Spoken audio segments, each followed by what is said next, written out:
Bonsoir, bonsoir. Nabatunio Sobalingaka, Mama Doris Lema. La personnalité, na pesibino mbote. Bonsoir, place Ezwabino. Bonjour, place Bozwami. Balobi, YouTube eza ya koyinda. Balobi, eza ya kobeba. Batunio Sobatombo ki na problème oyo s'est passé. Ya frère Nabiso Mike Kalambai. Mike Kalambai sali Sonia ko sakana te yango toyoki batu balobi biso pe toyina oya biso analyse na ba mama na ko yambela bino mibale ba mama moto na benga bango moto 1 na moto 2 bango lelo en tout cas bako to sana bango analyse en tout cas na makambo oyo ba secret bomba na ki oyo mwana na biso Penel Kalambai abimisi. Vraiment epesi pasi epesi mawa frère azali koyemba banzembo ngana azali kokanisa ba inspiration ya banzembo na information uta pa ya Seigneur nzoka nde ko mona frère na biso alule tolomo depuis kala likamba tolomo bandango depuis kala donc ba inspiration na e uta vraiment pa ya nzambe te ngana zaki na nzembo na azali ko sepela nango boyebi yango bino nso to koyemba ngo biso nyonso na ba feti batu bako bina ko sepela nzoka frère na biso za koboki na ne mutu moko mbanda na ye moko mbwakela biso sikoto bina ngo sanke to yeba tozo bina peut-être biso to bina na ndenge na biso mais yazaki na jeton moka za obokela mbanda ne po abike ye penza kote wana ya kozu ya infidélité za makasi tangwe koki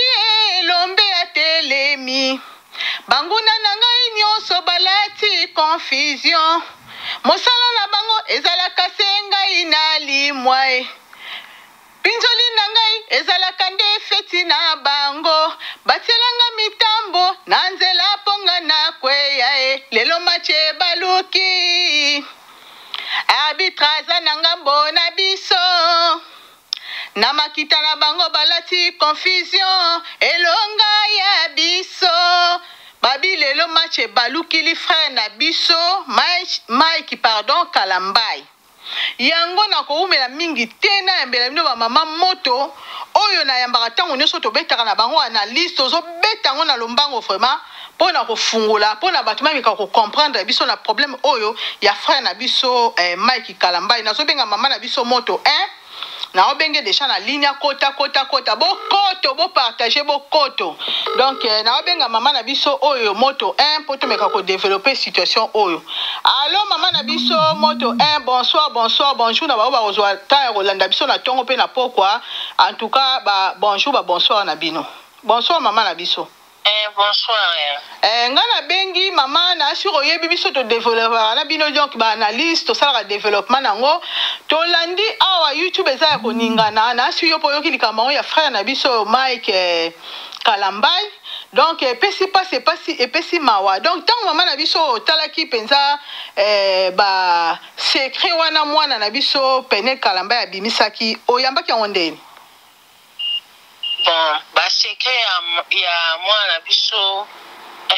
Penel Kalambai esali pasi pe esali mawa kwa koyoka ba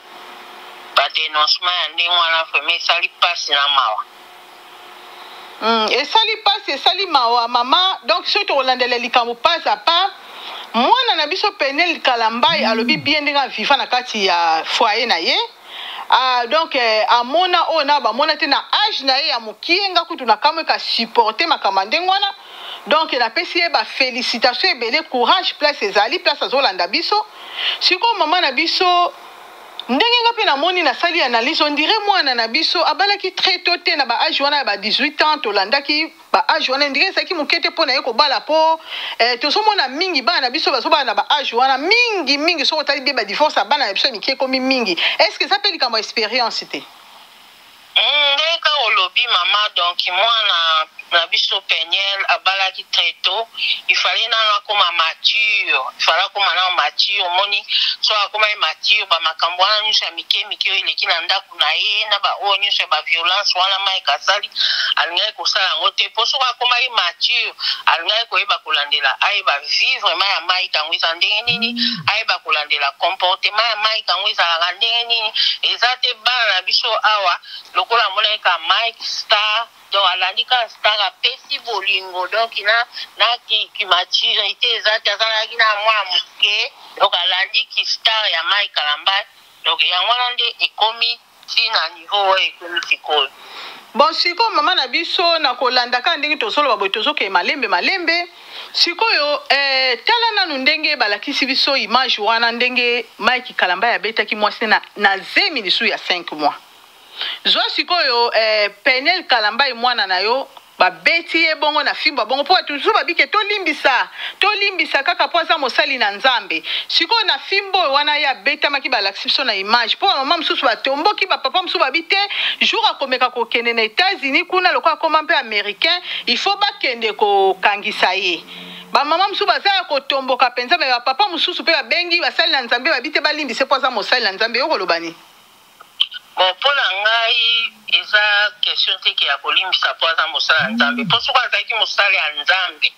azali penza mosala ya Nzambe, alingai kobeta mwasi na ye ndenge wana te na 5 mois ya zemi mwasi azalaki nango. Lelo so ye mwana wana azwaki problème, ou bien lelo so ye mwana wana akufaki. Balinga loba su tolimbisa po aza mosala ya Nzambe. Po nanga kolimbisa moko eza wana te, po abetaki mpe mwana bato po ezalaki na Afrique. So ezalaki na poto alingai kotombola loboko ne abeta mwana wana ndenge abetaki ye. Alingai kosuka na prison. Donc po nanga so Penel wana azali mwana nanga makambo kolimbisa wana eza te. Parce que lelo tolimbisi lobi ya kobandela ngo tokolimbisa kaka tobandaka kolimbisa kaka. Po bato pe na poto bazokufa na babiloka bongo so esko esprit mabe lataki makasi na kobeta ndenge na mwana pe akufi po ndenge azalaki na zemi ya 5 mois kokai pe kozwa problème na zemi akufi. Akokai kozwa problème yango na lobi akokai kozwa problème po kobeta wana beti ndenge mwana mwasi wana alandaki alobi 1 heure de temps ya kobeta akangaki na porte. Donc lelo soki abomaki mwana wana ya mwasi bango basala ya Nzambe ya balinga baate tolimbisa moto asi akei mpo na ngai Penel soki azali mwana na ngai makambo akolimbisa eza wana te parce que ye Mike ifala yebaka aza mosala ya Nzambe ifala beta mwasi ndenge wana te ifala bazala na dialogue na mwasi mpo na ngai kolimbisa eza te. Sikoyo nasi ba mama bozolanda biso ndenge tosala analyse na biso babi mutu nyonso aza asala analyse na ndenge na ye. Sikoyo mama na biso tozongi na place ya cousine wana babi cousine pe lisusu doki ngana kamwe Mike Kalamba yango nzoka za kempoli boy. Babi cousine na ndako ya kuya nani ya marraine cousine. Bakuti Mike Kalamba etolomo likolo ya azo viangu la cousine. Sikoyo yo koloba nini na place a bongo a respecter ba parents na bango bien ndenge nini na comprendre te na ndako ba parents est-ce que ça molimo nini quel esprit donc yango mama na biso moto ento epa na yo mekana ko limbola so place na poto comprendre ki yango te na ndako ba parents. Bon po na ngai na yo kai na nzoto malili po mosali ya Nzambe okompe susu pasteur mosali ya Nzambe pe pasteur. Ok, ça makambo ya soni ya salite ya mosoto ya ndenge wana na ndako ya parrain na bino. Eza soni makasi donc nayebi kutu ndenge na koloba ngo te nde bana na biso ya mikolo balobaki na bakuti ye na position ya de la chérie pardon et position ya héritier Watanabe. Donc il anda kwa ba parrain eza soni makasi peza na mawa pe na yebi kutu ndenge na koloba ngo te ye cousine wana eza aza lokola na yebi te esprit diabolique nini o na yebi kutu te ndenge lataki me po na ngana koloba ke bazalaka na bango eza kaka ke moto bozalaka na bino donc oyebi ke cousine na bala ye me bozalaka abengi yo na rendez-vous ebayika bato bazala te mais comme Nzambe na biso alalaka te abimisi bango na mpwasa bayeko kanga bango poso ye moto bozalaka te oya kosala nini si donc soki kolandela mama na nga na kati yo maloba te soki kolandela ondire eza rendez-vous moko epesamaki bato lokola bazalaki na ndako te alobi yo sala noki bengala ngai Penel yebisa Penel ke ya oyo kotikala na mwana mponga nazoyisa Penel ke nazobima mpo Penel amona ke mwana azotikala ye moko yo yaka siko nga na viangula yo bazalaka na bango kande na lobi wana bazalaka na bango mpo soki bazalaka te alingai koya te na acte wana nga omona ke na ndako mpe ya baparrain donc alingai koya te donc bazalaka na bango Nzambe nde abimisi bango na mpwasa bita botala mosali ya Nzambe na ye cousine babimi na mpwasa donc eza makambo ya soni donc eza bo babengaka inceste yango wana nde ye mosali na Nzambe pasteur mpe lisusu akoma pasteur Akoma pasteur. Ngako kama sikoyo nga na lobi mama na nga na kato maloba te tango lobi akoma pasteur nzoto esalinga malili mbala moko. Sikoyo akoma pasteur lokola balobi ke ye mboka nyonso alekaka zwaka basi akenda azwi mwasi ayembisa bana basi batu na orchestre azwi basi na kati ya église asambelaka azwaka basi partout aleka ba chroniqueuse yo banani azwaka basi donc ye babi atikaka tante babi etolo mona eza moto akosakana te donc ye place nyonso alekaka viangulaka sikoyo ye na église oyo ye asali wana o église na ye wana bobika koma pasteur sikoyo bafille ya église wana seke akoviangula église mobimba wana koza wana naseka na wana koza somo wana koza somo koza kaka délivrance position ya je ne te lâcherai pas et koza kaka je te lâcherai pas position koza kaka ndengwa parce que eza lokwa mutu moko aza na esprit ya impudicité donc impudicité c'est la taille donc yango mama faut kokeba na bapasteur mosusu oyebatiela yo maboko donc baotiela maboko babwakeli yo susu esprit yango ya impudicité. Donc il y a musala ekozaka bon lokwa biso pe basi tozaka lokwa aveugle miso ezomonate tant pasteur aloba bozolenga poza musala na nzambe donc faut tokebaka na ba pasteur mususu pour lelo ekomaka na ba pasteur oyoka o eloko bozo marcher bien te na vie na yo il faut ya to sala yo boyo to sukola yo il faut ya to longola ba esprit moko ya ile mususu zoate esprit ya finance o ya ka to lokilo esprit de mort ezolanda yo o esprit ya ba mari de nuit ndeka ke koma na ba pasteur lelo to jije ba pasteur nyonso te mais ba pasteur mususu bakoma bongo ya ka to sukola yo o mona kuna na simata ko kende pasteur a vianguli yo donc siko na église ya Mike Kalamba ikuna ko viangule ko zali kamba osakana te kuna pende ko yozala kaka yango yango balobaki mon peuple périt par manque de connaissance donc ezala kaka yango parce que ozosala ozobanga kutu te bandako ba parrain bandako ba parrain bongo siko kobanga yo moko chef ya église na ndio kobanga c'est que na ndako pe ya mama bokilo wana pe aviangulaki po soko tali bien na ndako mama bokilo pe si pe ba parrain respecte ba parrain bazalo kwa ba papa na ye na ndako mama bokilo pe se ka aviangula na ye voilà c'est ba secret sous peigner la boy koloba parce que lobi o est très important eza ba secret o eza clé yango abimisi sikoyo mama na biso koloba nini sikoyo na Mike Kalambai conseil nini okopesa ye okoloba na ye nini epuis kota Peniel conseil okopesa mponga déjà na yebisi Peniel aza na courage makasi na mwana moke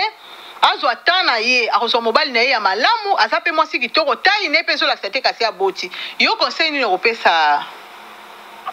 Mike Kalambai epuis Peniel bon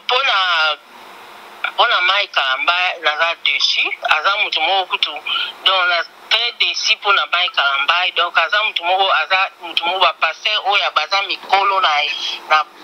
ye ya ba pasteur ba suspendre ye kutu akoki siko te ya liloba ya Nzambe liboso ya bato te donc fo balongola ye bapete wana balongola ye bapete donc fo balongola ye po oyo asali eza vraiment digne te po ozwa bachanteuse ozwa basi ya mabala ozwa bakonifwati ozwa boye donc apesi kibo valeur na ye ya kimosala na nzambe te apesi mpe ki valeur na ye ya nzoto na ye ya kimobali te donc aza mutu moko fo basuspendre ye bon mpona Peniel na opesi kaka courage en tout cas aza na courage ya kokitisa motema na ye na se abeta mabolongo na ye na se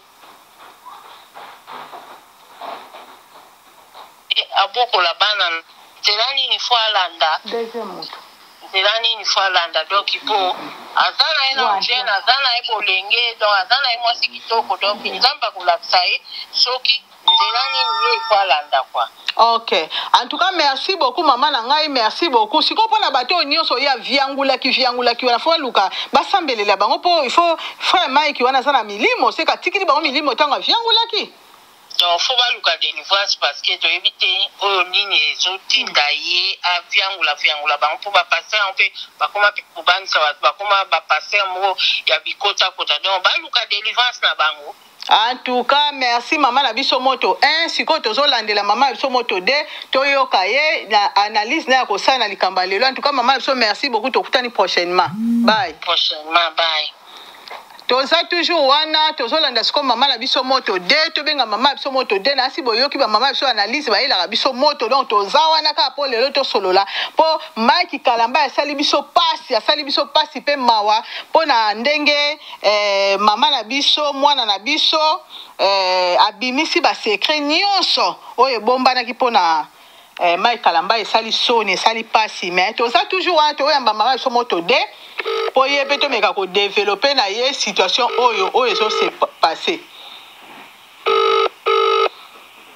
tozolandela ye ka tozolandela mama na biso tozolandela mama na biso boza toujours wana tozozwa ye kala te mama na biso allo mama na biso bonsoir. Bonsoir. Mama na biso na sui lelo tozui yo tokanisa ku tokozwa te po tozo ezolela tozozwa te mais merci beaucoup Dieu bon tozui yo mama na biso vraiment toza na likambo ezosala pasi internet eza koningana balobi frère Mike Kalamba asali ya bosoto ya soni basekro ebombanaki pendant longtemps lelo mwasi ayeko etala ngo na poisa po afingamaki bato bajishaki ye mabe mais lelo babi ayeko bimisa nyonso po babi eloko ezotanga na ndako mutu soko oyebi te koloba te po oyebi te lelo nini eleka kuna donc yango na bi mama na biso tango olandaki makambo wana oyokaki basekre oyo ebombana oyo pene Kalamba ya bimisaki yo ojishaki yango ndeni. En tout cas, maman passe na motema. Passe na motema, passe sali. Natali souffrance ya mwana wana. Po ya bombi makambo wana ti ya ko bimisango lelo. Po siko na bandi motema na etango ebanda ko senye. Na le wana en tout cas eza su ndenge mokote. Menamitie siko na tango wana o motema ni banda ko senye makasi bongo. Mwana na la ndenge nini? Et puis ça trop jeune. Donc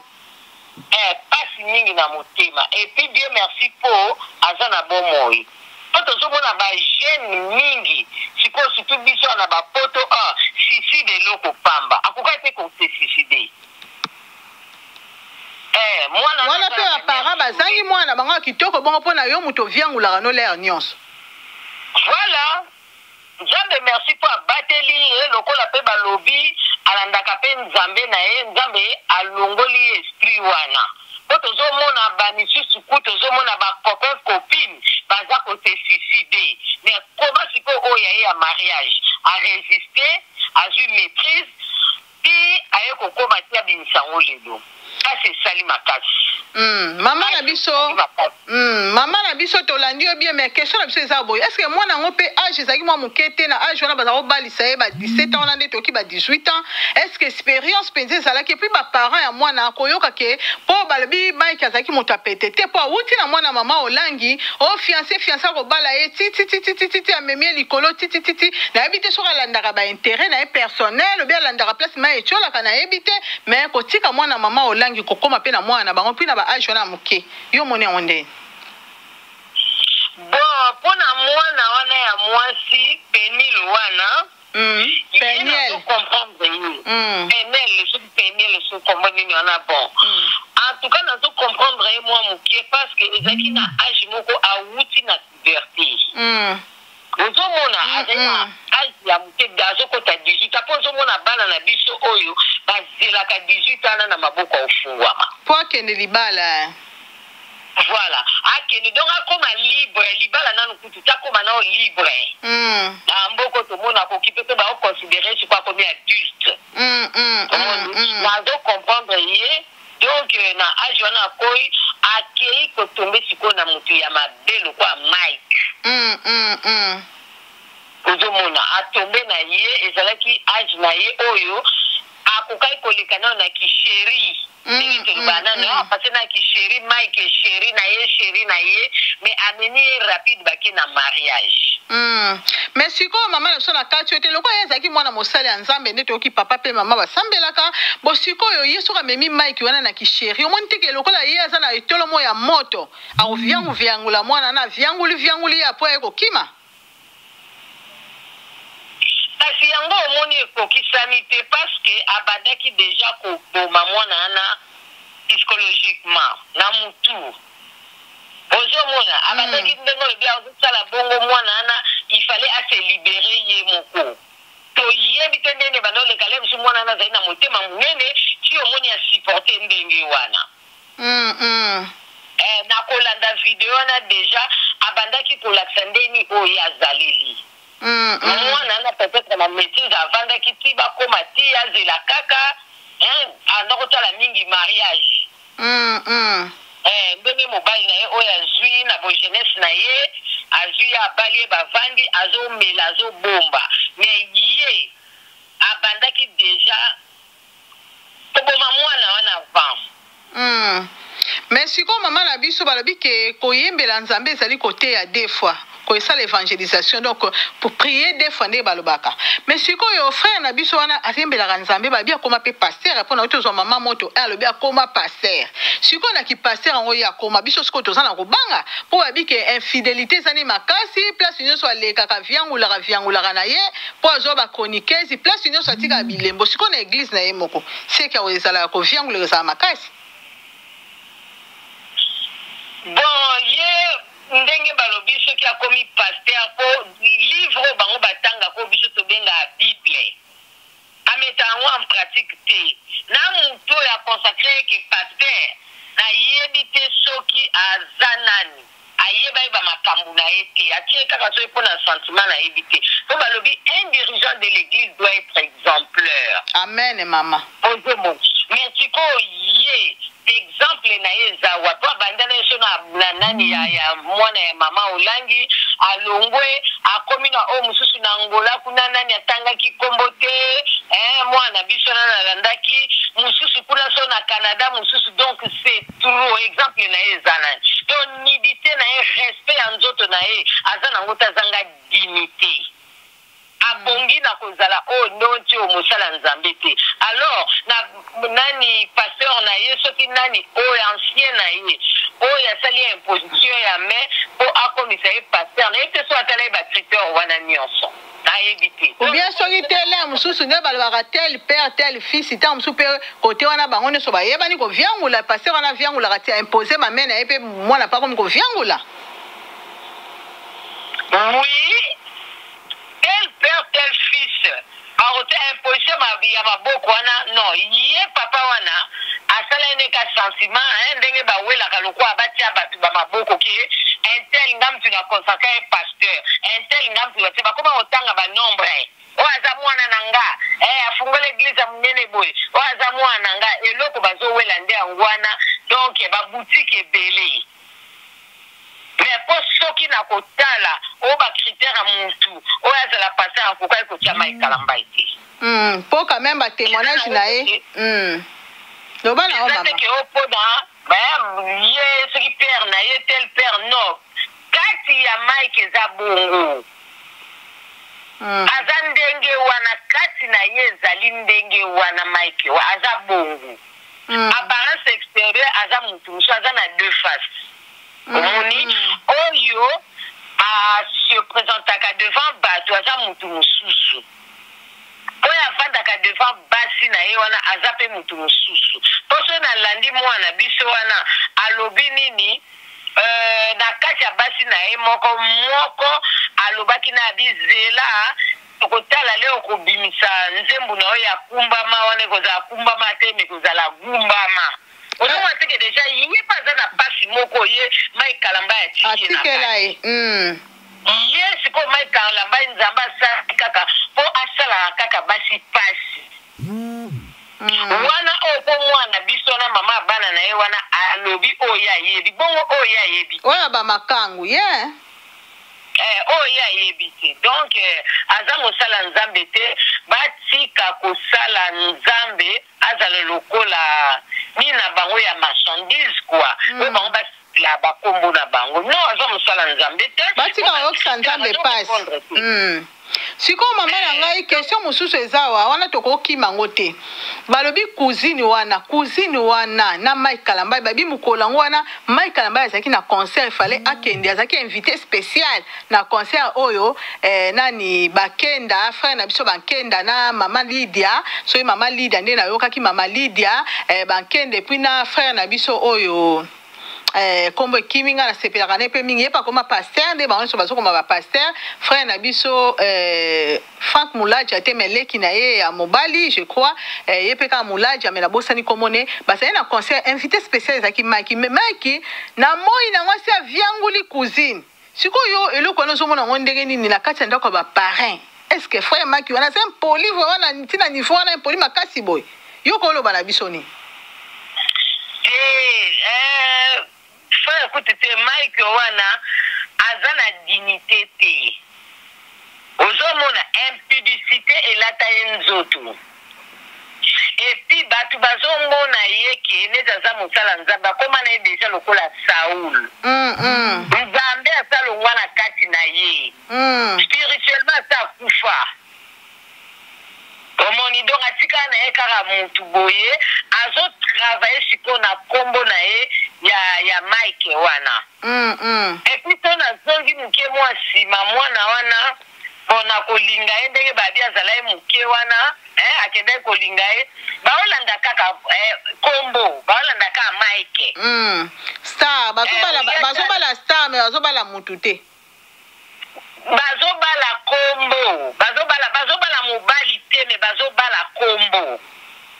bayeba eke azalai na Mike kalambai boye me baobala mobali te bo batala bacritère nini oyo mobali peza apresentaka kwa mais sikoyo baproblème yango bato mingi bakutani nango tomoni bamama na biso babala bacomédien bapapa na biso babengisa bacomédienne tomona mpe makambo yango na bato oyo bato ngona kaka tozobala star bato mingi bakutani na baproblème babala ezokufa est ce que opesa conseil nini opesa na temps oyo ke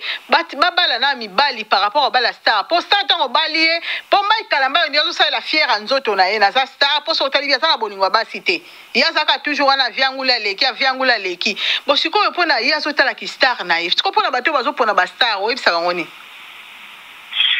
bonga na oloba bomoni pouvoir omoni mutu so aza na pouvoir mutu so aza leader quelque part ndenge ozomona ata bamusicien mutu aza kaka na masse mwa faiblesse ezalaka ata ndenge ozomona na baeglise mingi bazokwele mosusu na bapaster boye mpo na nini mpo deja aza deja leader aza deja na pouvoir wana alors mutu po aboya neti bakoloba ne boye deja sa joue na psychologie na bango bozomona bazotala ye bazomona lokola ye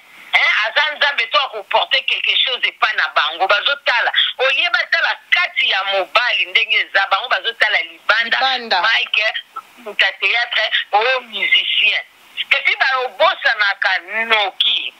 tokomona boye ndenge nani mwana biso oyo wana Emile wana ye bauti kokabwana asali video na esiko lobi okoyoka mususu pe ya mukeko accepte na ye Mike Kalambai abala epi donc batu bakoma bana biso bakoma ko précipiter na mariage loko alika mususu po omoni te sere na biso mo mikolo azosala bavideo azoleka o ngai kati ya mwasi ya matusa mola ntango mosusu eza faso mpe ya kobenga matusa mola alinga ye bon bango omoni balobi il y a pas le fumer sans feu nde balobaka mwana mwasi na ndenge ya bimaki le mosu aza ne maske moko abomani nsima na ye aobala matusa mo voilà mpo na ngai ndele natalaki ye namonaki te ke eza ye donc azosala lokwa piba mutu moko matusa mala kozwa akobala aza déjà quelque part mais neti nga analyse na nde nasaki namonaki ete ke eza ye mpenza en personne te ye te mpo mwasi ase respectable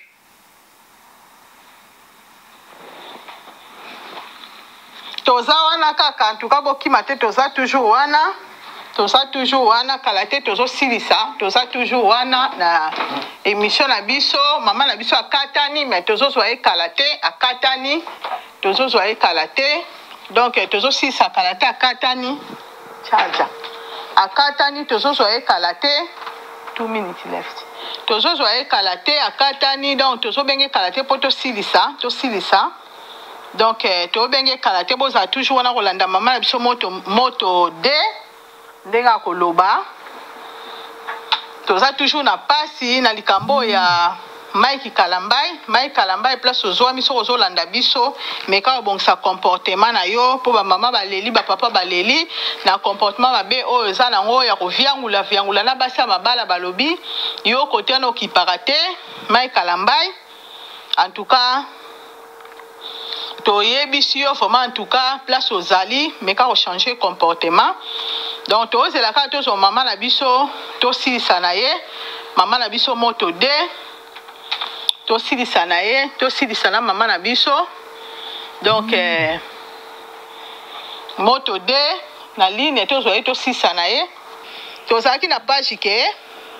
ya mama na biso wana yobi analyse na yo moni ke mutu abatami na nsima bon kote na nga namonaki mama na biso ntango namoni ye ekozala mpe mutu abatami na nsima ndenge asalaki analyse tout comme ye mo mpo akoloba matusa mala ngai ye ozwa ngai mpo matusa mala azotala azomona mutu abatami te azomona ye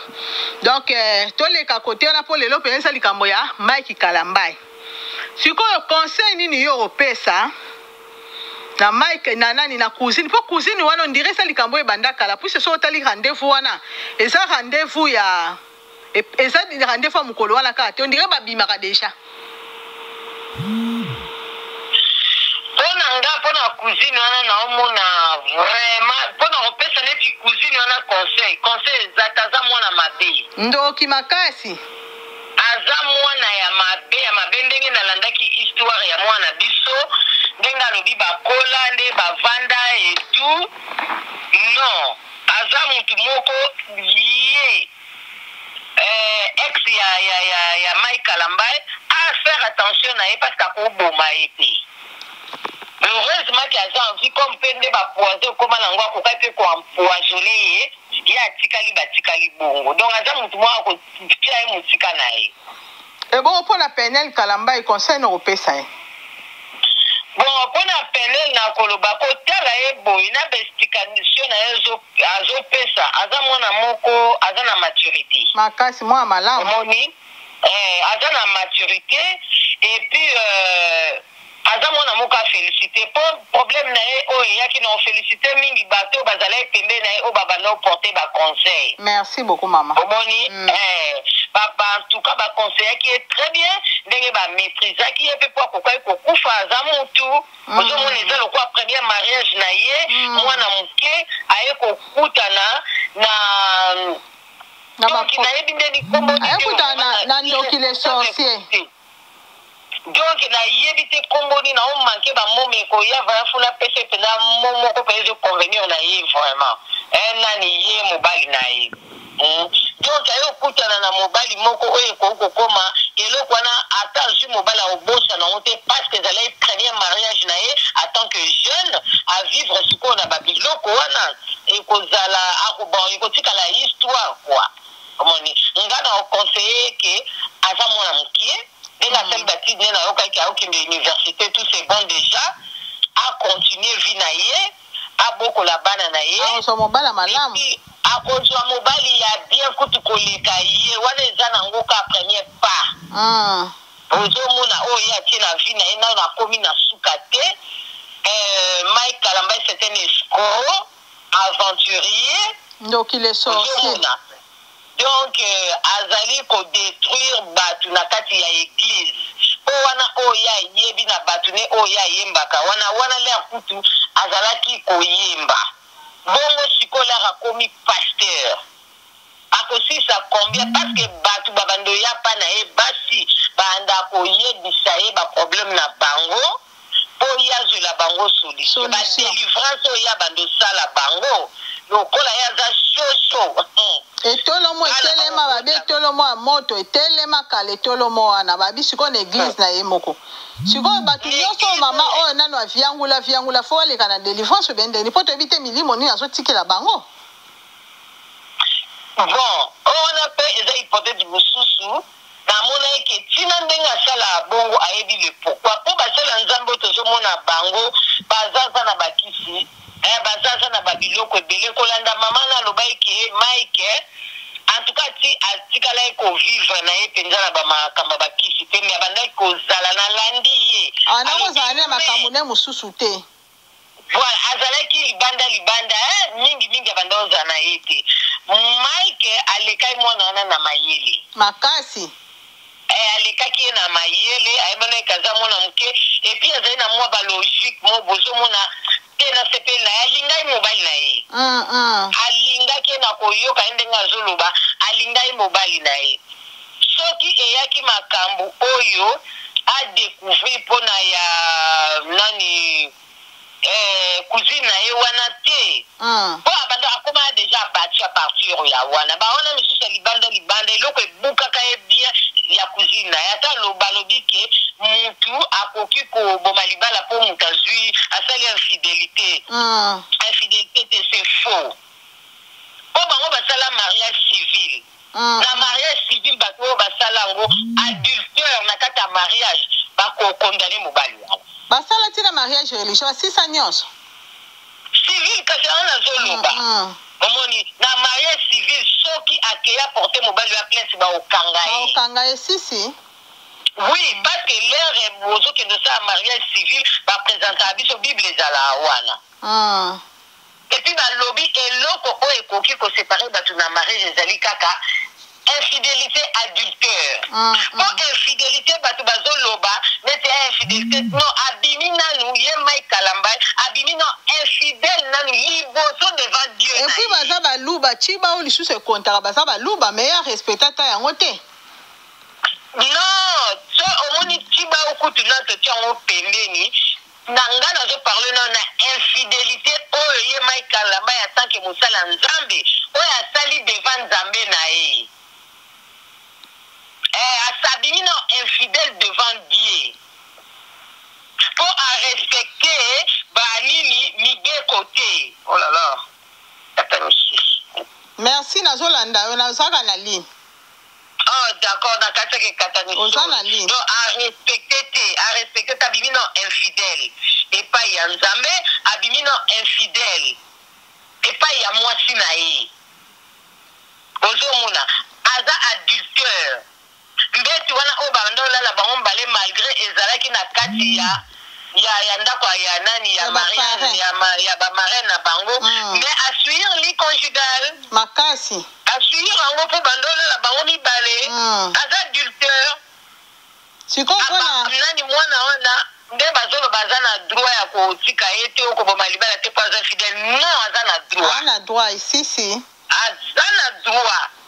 po tokena ona mibeko ya awa aza na droit ya koboma yango ata epai ya nzambe bango batanga ya bible batanga oyo balobi concernant le mariage eloko balobi ekokabola bato eza adultère ekoki kozala kaka kote ya mwasi te parce que babi molimo oza na sexe te biso nyonso tozobala yezu non akasi bongo sikoyo okoma yo okometre adultère no bakonte te bakonte ka oyo ya ngai oui c'est vrai balobaki soki moto eza na possibilité ya kolimbisa olimbisi mwasi no babi soki moyen ya kolimbisa ozali olimbisi mais soki moyen eza te okolimbisa te ye asupportaki yango ti avandi dans un premier temps alimbisaki ti ndenge alobi ke atiki Mike mpona irresponsabilité na ye et puis na violence à domicile yango wana mpe eza inclus adultère mpo aza moto aza na pasi na motema manque à respect ozorespecte mariage na yo te ozorespecte te et puis aza mobali mo azanga dignité tina kati ya ndako ya nani ya marin na impoli ya bapare na yo ozolala na makangu na yo aza moto mo ase respectaka te aza na dignité te ozomona